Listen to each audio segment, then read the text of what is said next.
সারা বছর ধরে অপেক্ষা করতে থাকি কখন জামের সময়টা আসবে আর এই চমৎকার জাম ভর্তাটি করে খাবো। এত ভালো লাগে, বিশেষ করে জামের যে কালার, প্রথম অবস্থায় যে কালার আর ভর্তা করার পরে যে জামের কালারটা, এটা আসলেই তুলনা নেই। আর জামের উপকারিতা সেটা তো বলে শেষ করা যাবে না। একদম বীজ পর্যন্ত জামের খাওয়া যায়, এত টেস্টি হয় জামের ভর্তা। এছাড়াও জাম দিয়ে কিন্তু আচারও বানানো যায়। যাই হোক, আজকে আমি কতগুলো পাকা জাম নিয়ে নিয়েছি। যে পাকা জামগুলো এত নরম যে হাত দিয়ে টিপে টিপে ভর্তা করে ফেলা যাবে। তারপরও আজকে ভর্তা করার যে কায়দাটা দেখাবো সেটা সবারই ভালো লাগবে। জামগুলো প্রথমে ভালো করে ধুয়ে নিয়েছি, তারপর একটু পানিটা ঝরিয়ে নিয়েছি এবং এবার কি করেছি, একটা যে প্লাস্টিকের বক্স যেটা রেগুলার আমরা রান্নায় ব্যবহার করি, কোনো কিছু রাখতে, তরকারি অথবা সবজি পেঁয়াজ কুচি রাখতে, এই ধরনের একটা বক্স নিয়ে নিয়েছি। আর কিছুটা কাঁচা পেঁয়াজ নিয়েছি, লবণ নিয়েছি, আর কিছুটা চিনি নিয়েছি, কারণ চিনি কিন্তু জাম ভর্তাতে টেস্টটা অনেক বাড়িয়ে দেয়। আর 2টা কাঁচামরিচ কুচি দিচ্ছি, মিহি করে কুচি কুচি করে কেটে দিচ্ছি। আমি আবার ঝাল বেশি খাই না, সে কারণে মরিচ দেখলেই ভয় পাই। তবে মরিচ যদি কচি হয় তাহলে আবার সব মরিচ আমি খেয়ে ফেলি। যাই হোক, এটা কুচি কুচি করে কেটে দিচ্ছি। আপনারা আপনাদের পছন্দ মতো ঝাল বাড়িয়ে নিতে পারেন।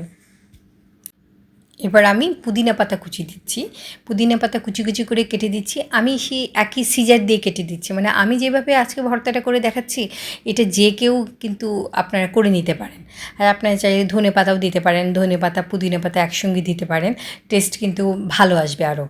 যাই হোক, এবার আমি ঝাঁকানাকা করে ভর্তাটাকে একদম জামটাকে ভর্তা বানিয়ে ফেলবো। যাই হোক, আমার মেয়ে খুব হেল্প করছে আমাকে, সে এত বেশি এক্সাইটেড, A to Z মনে হয় সেই করেছে।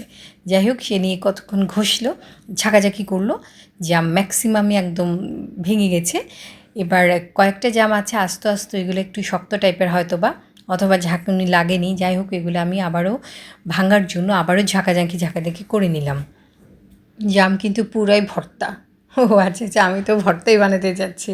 খুব সহজেই ভর্তা হয়ে গেছে, কিছু রসও পড়ছে, কোনো সমস্যা নেই। একটু ভালো কিছু খেতে গেলে তো একটু ঝামেলা হতেই পারে। এনিওয়ে, যদি আমরা এ ধরনের বক্স না নিই তাহলে কিন্তু ওই যে মামারা যেভাবে জাম ভর্তা বানায় না, একটু কৌটা টাইপের কোনো বক্স, তাহলে কিন্তু আরও বেশি সুবিধা হবে। জাম কিন্তু ভর্তা হয়ে গেছে, অনেক টেস্টি হয়েছে। আমি সার্ভ করছি। আমি এখন যে ভয়েস দিচ্ছি এটা দেখেও কিন্তু আমার সেই জিভায় পানি চলে আসছে, আমি মনে হচ্ছে কথাই বলতে পারছি না। আমার আসলে জাম ভর্তা এতটাই ভালো লাগে, আর এটাও এত বেশি টেস্টি হয়েছে। আশা করি ভিডিওটি ভালো লেগেছে। আর এই ধরনের জাম ভর্তা কিন্তু ঝটপট করে খেয়ে নিতে পারেন।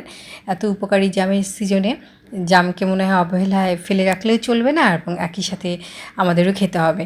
আশা করি ভিডিওটি ভালো লেগেছে। আল্লাহ হাফেজ।